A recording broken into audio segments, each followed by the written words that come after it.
Hi friends, welcome to Books and Crafts. My name is Martyna, and in today's video I would like to share with you 10 of the best books that I've read so far in 2022. I'm going to show them to you and talk about them in the order in which I read them.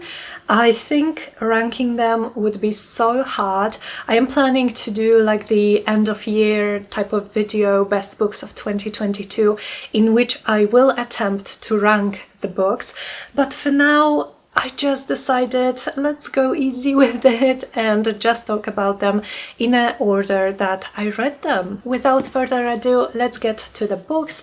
And the first book that made it to my favorite of the year so far is The Mask of Mirrors by M.A. Carrick.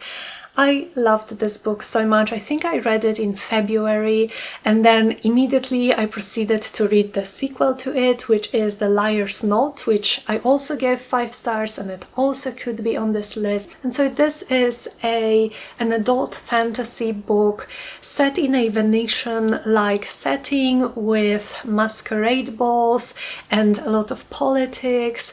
And we are following Ren, who grew up in the streets of Nadezra, which is the city where this takes place, and now when she is an adult she decides to con her way into one of the noble families of the city to provide for herself and her sister.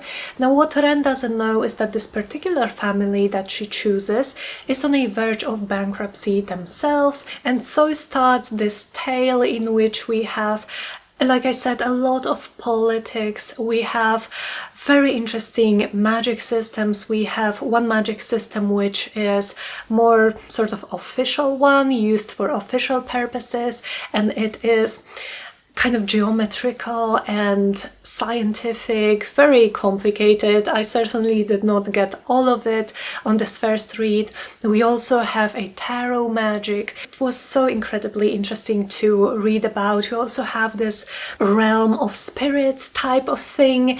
So a lot of going on in terms of magic. There is also the Rook, who is a masked vigilante character who has been fighting nobility in a Robin Hood style for the past at least 100 of years, so nobody really knows who they are, what gender they are, and if it is still the same person that was then 100 of years ago. So much going on here. The characters were so interesting to follow. The world was just so beautiful. Like, I personally love Venice. I've been to Venice a few times, and this really reminded me of the city with the canals and little islets and all of the different parts of the city. There is also a mystery aspect to this, in which children are found dead because they were unable to sleep for an extended period of time, unable to sleep at all, and they died of exhaustion. And so we are also investigating this. I love this book so much. I love this. I love its sequel. I hope the third book is coming out soon, and I highly recommend. This next book took me completely by surprise. I read it in one day, which I usually don't do.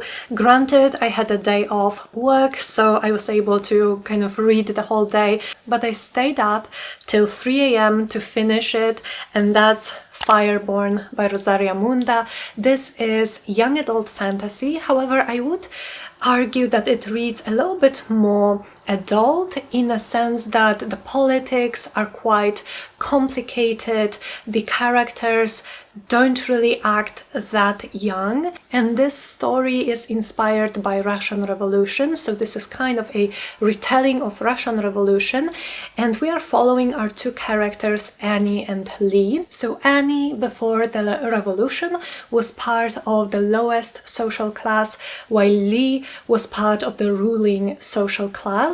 However, with the revolution, the class system is no more, and there is a new system which the new government is trying to implement, and we are examining the post-revolution country. We are examining whether the new regime is in fact better than the old one.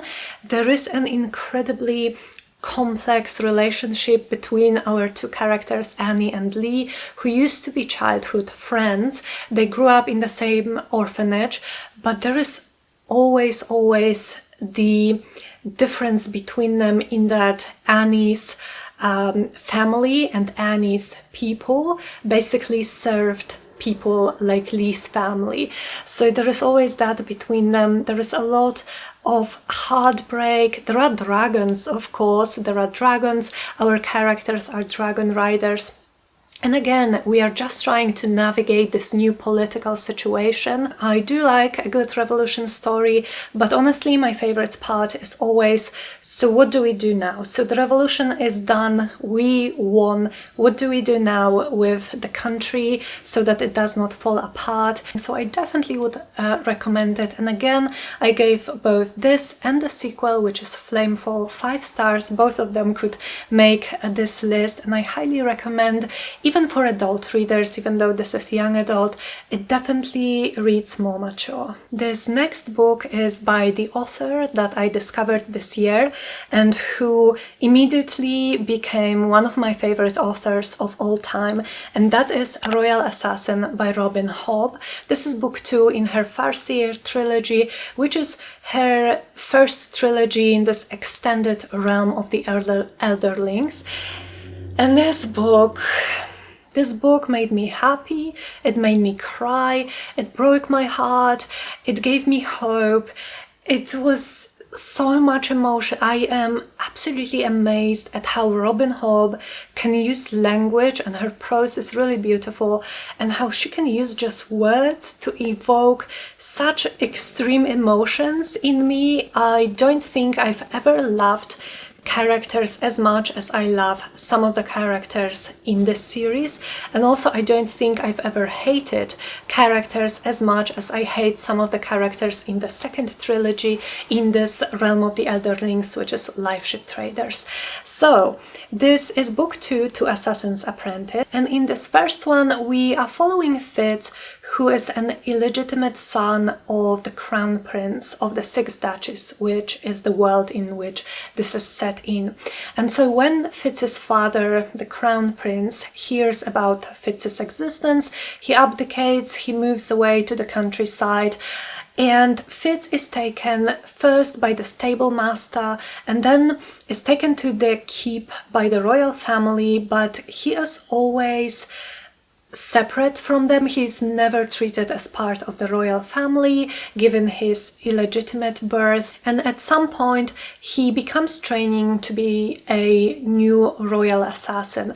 Now this is a very slow moving story, very much character driven, and Fitz is an assassin in like the classical meaning of this word, of this profession, which is a political assassin. So there are no like Assassin's Creed type of scenes in which he jumps from roof to roof, killing this and that with his hidden daggers. This is not this kind of a story.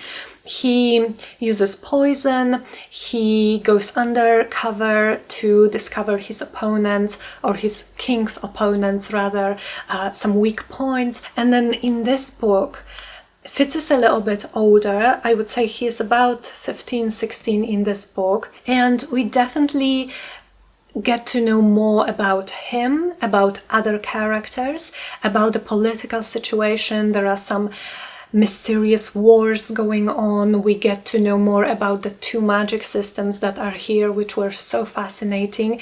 And we also get introduced to the most wonderful animal companion ever, that is Night Eyes.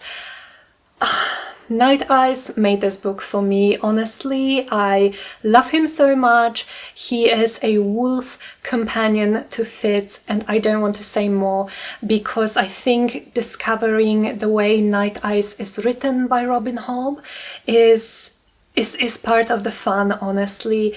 And so Yeah, please, please, if anything that I said sounds interesting to you and you don't mind a slow moving, very character driven story with beautiful prose, I would highly recommend picking up Assassin's Apprentice and then Royal Assassin, because they are so worth it. And the next book is a thriller. I don't have a copy with me, but it is No Exit by Taylor Adams. This, I think, might be my favorite thriller of the year. I haven't read that many thrillers, and if you guys have any good thriller recommendations, please leave them down below in the comments. So in this we are following our girl Darcy, who is coming home for Christmas, and while she is driving, the weather worsens, there is a snowstorm, she cannot drive anymore, and so she stops in this rest stop type of building where there are already some people who are trying to wait out the storm. And the thing is that there is no cell signal at all. So while Darcy is walking around the parking lot trying to find some cell signal so that she can call her home, she notices that in one of the cars there is this grey van standing in the parking lot, and she does not know who it belongs to. And she notices a hand in a window of this van, and then when she looks closer, there is a little girl in like a cage kept in the car. And so starts this thrilling story. This was chilling because I honestly felt like it could happen to any of us, and Darcy is just such a normal person, you know, such a normal person that while reading this, I was like wondering constantly, well, what would I do in this situation? Because the situation is this: there is a girl in a van in a cage. It's freezing outside, there is no cell signal, so she can't call the police. There is a group of people in this building. She doesn't know who the car belongs to, and all of them seem a little bit shady. Yeah, all in all, it was great. I really hope to be able to find some more great thrillers for the remainder of this year. So again, if you have any recommendations, please leave them down below. And my next book is actually a romance / contemporary with elements of romance, and that's Book Lovers by Emily Henry. We are following our character Nora, who is a literary agent. She lives in New York, she loves New York, she's a city girl, and one day she has this not really pleasant meeting with an editor, like a hotshot editor, Charlie, who she's trying to sell him a book. He does not want to edit it, and so they have this unpleasant encounter. And now in present day, Nora's younger sister Libby decides that she really wants to go for like a girls' trip with Nora to this little town when this particular book that Nora was trying to pitch to Charlie was set in. So they go on this girls' trip together, and then Nora meets Charlie again. And so why I think this is maybe a little bit more of a contemporary fiction than romance is because we are dealing a lot with Nora trying to find herself, trying to find where she belongs, trying to come to terms with her mother's death and with her being a little bit overprotective over her younger sister Libby, and romance is definitely a part of this. The romance was so cute, and they have a great banter. I loved their banter so much from really the first conversation that they had. It was so great, and also I love the fact that Charlie is not... You know, with romance, one of my pet peeves with romance is when the male love interest is constantly described as super tall, super broad, and super hot, and he's just perfect, and he is just this big perfect guy. I can't stand it. And so Charlie is not like that. He is actually of height with Nora. He isn't perfect.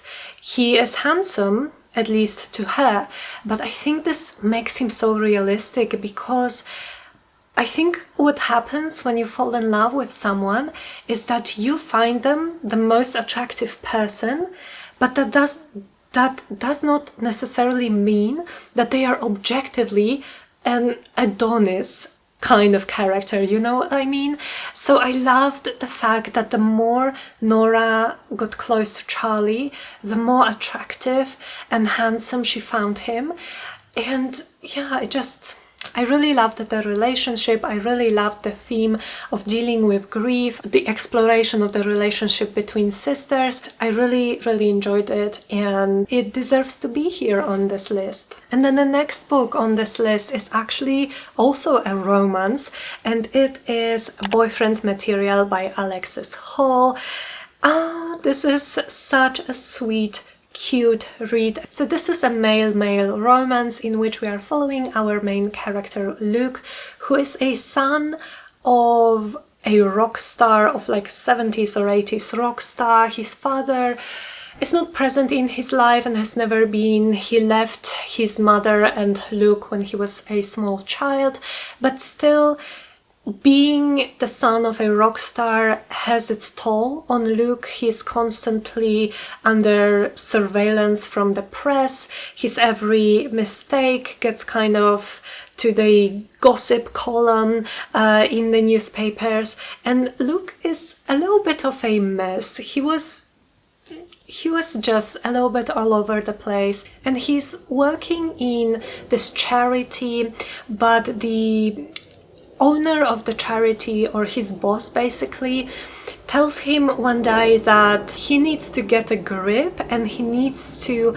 be more mature if he is to stay there, and he needs to basically be in a relationship. And so Luke's friend set him up on a date with this guy Oliver, and Oliver seems to be a complete opposite of Luke. Oliver is just so put together. He has a great job, he wears suits, he just seems to have his life figured out, and it does not seem likely that these two would hit it off, but they do, and it's just such a beautiful and wonderful love story in which both of the characters go through their trauma. They have to work through a lot of trauma because they both have trauma relating to their families, to their past. They have to work through this before they can commit to being in a relationship. Yeah, it was the cutest, and I can't wait to reread it. And then the next book on my list is one of the most unique stories I've ever read, and that's The Fifth Season by N.K. Jemisin. This book is so different from everything that I've read. This is a blend of science fiction and fantasy, I would say, and it was heartbreaking, but also so incredibly written that I could not stop reading it. I have a lot of quotes saved from this book that literally gave me chills because of how foreboding they sounded. So this is a story in which we are set in this place called Stillness, and it is definitely not an easy place to live in. There are natural catastrophes occurring almost daily, and every few hundreds of years an event called the Fifth Season occurs. This is a big natural phenomenon which pretty much destroys the earth, makes it inhabitable for a number of years. This can be a huge tsunami or acid rain or a great volcanic eruption, something like that. And so we are following three female perspectives who have to basically deal with the world ending, and they are also all three magic users in this world. The magic was so fascinating. It's called orogeny, and it's connected with the seismic activity of the earth. And so this explores themes of climate change, of belonging, of class system, There is amazing representation in this book. There is a found family. The characters are incredible. The magic, the world, everything. The writing style is also very beautiful, even though it may be a little bit confusing to get to at first, because we have one of the perspectives is written in the second person. So instead of saying he or she did something, it's you do this, you do that, you go there. I will say that I got used to it pretty quickly, and I was increasingly more and more interested in finding out what's the purpose of this type of narration, why this particular perspective, and it was incredible. It kept me on the edge of my seat the whole time, and I definitely recommend this. Number 8 on my list is a book that I believe I've talked in pretty much all of my videos on this channel so far, maybe, I don't know, and it is Empire of Silence by Christopher Rocchio, book 1 in the Sun Eater series. This is a debut novel and a start to this epic space opera series with elements of fantasy here and there. There is so much I love about this book. And in this we are following Hadrian, who tells us at the very beginning of the story that he is now called the Sun Eater, that he destroyed planets and suns and killed billions of people and destroyed a whole alien race. And now he is in prison awaiting execution, and he wants to write down his story so that maybe we can read it and judge him ourselves. And so Hadrian right now, when he is writing his story, is over 1,000 years old, but we go way back to when he was just 19. And so the story starts with Hadrian, who is his father's oldest son and presumably his heir. Now we very quickly see that his father may have some other plans for Hadrian, and Hadrian, who is not thrilled about his father's plans, decides to escape, and he is not completely successful. Things happen. I don't want to say much more because it's so fun to discover everything on your own. I will just say that this story has beautiful writing. Christopher Rocchio's prose impresses me so much, especially given that this book is his debut. It's really beautiful, reminiscent of Robin Hobb for me. There is amazing world building. He puts so much care to building this world and building its history, its culture, its religion. There is also some alien races, and they are also incredibly well built. He took an almost anthropological approach to building the alien races, in that he definitely focuses on their culture, on their language, how the language creates the culture, about the different pronouns that they use and what they mean. It was a delight to read. There is a archaeological mystery too, and from what I've heard, this story only gets better and better with each book. I can confirm I read book 2, Howling Dark, and it definitely improves upon everything in this book. But I still think this one is my favorite just because of how happy and excited it made me to read it. I was geeking out with Hadrian about all of the history and archaeology, about the cultures and the languages. Those are all of the topics that I'm really interested about, and it was amazing to see them explored in this world. So definitely would recommend, although I know that for some readers this may read too slow. This is a big book. I have the mass market paperback, but it's like 700 pages, so it is a long book, and it is quite slow, with a lot of Hadrian's internal monologue, thinking about his life, thinking about his choices, about some philosophical themes. So definitely not a fast-moving story. I think book 2 improves on that, but if you don't mind a slow-moving story, and if anything I said sounds interesting, then please pick up The Sun Eater. And we have 2 left on the list.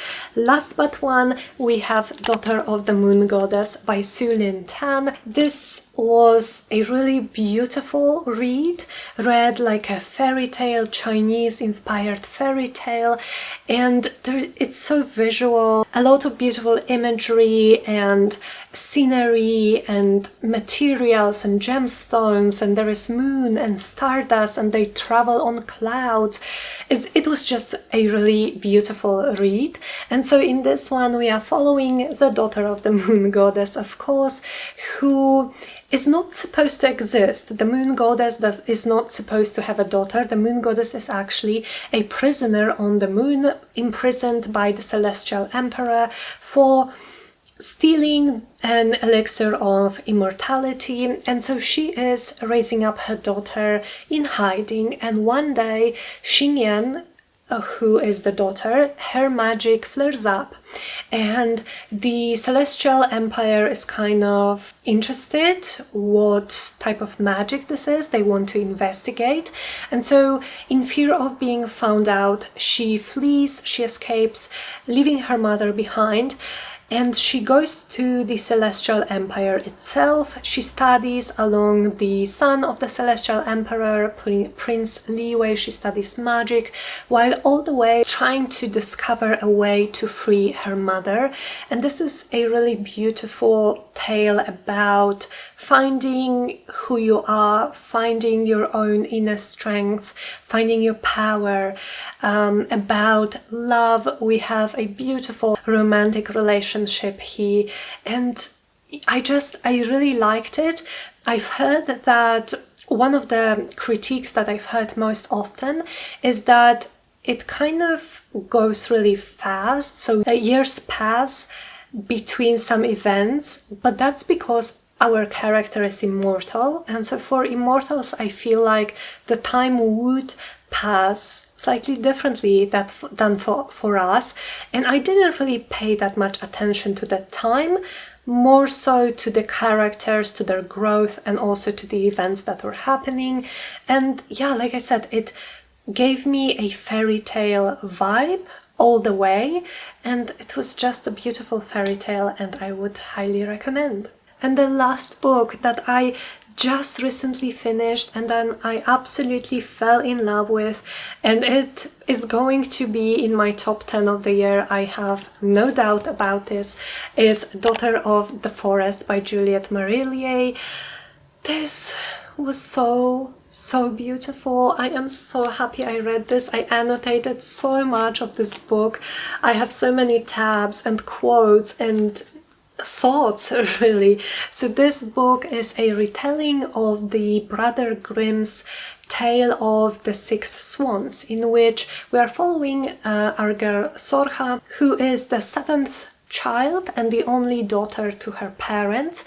Now her mother died when giving birth to Sorcha, and their father, because he is heartbroken, he starts to neglect his children, and so basically Sorcha and her brothers grow up by themselves. They take care of each other. They grow up in this incredible forest, magical forest, where it is said that the fair folk lives, and sometimes, you know, people are said to step into a ring of mushrooms in moonlight and disappear for years and then come back young still, or disappear for just a few seconds and then come back as old people. And there are tree spirits, and the setting was incredibly beautiful. I love forest settings in my fantasy, and so basically Sorcha and her brothers grow up by themselves, and they have an incredibly close relationship.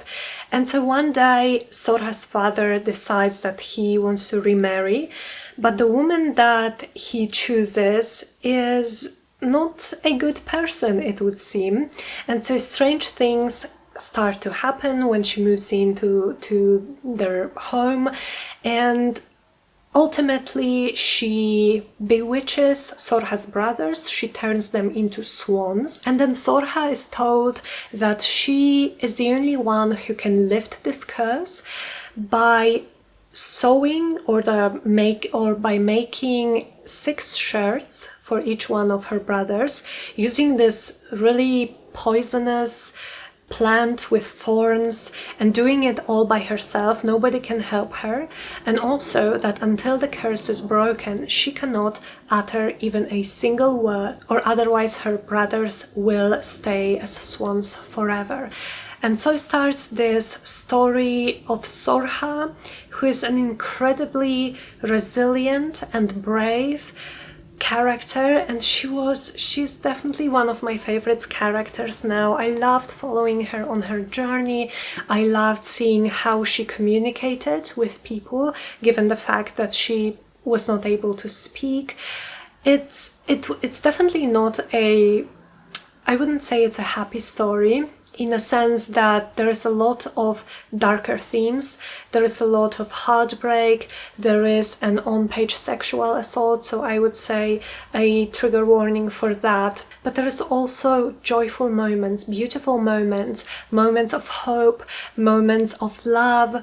I loved the relationships in this book so much. Sorka has a beautiful relationship with each one of her brothers. There is also beautiful friendship, and there is also a romantic relationship, very, very, very slow burn, but it's there. I loved how Juliette Marillier took this Germanic tale and she woven elements of Celtic folklore into it so seamlessly. But all in all, it definitely deserves to be on this list. And that's all the books that I had to talk about. Thank you so much for watching. Please let me know in the comments, what would you say is your favorite book that you've read so far in 2022? I am always looking for great book recommendations, and I would also love to chat to you. So maybe if you've read some of these books, please also let me know what you thought about them. Thank you for watching. Please like this video if you enjoyed it, subscribe to my channel if you would like to see more, and I will see you very soon in the next one. Bye!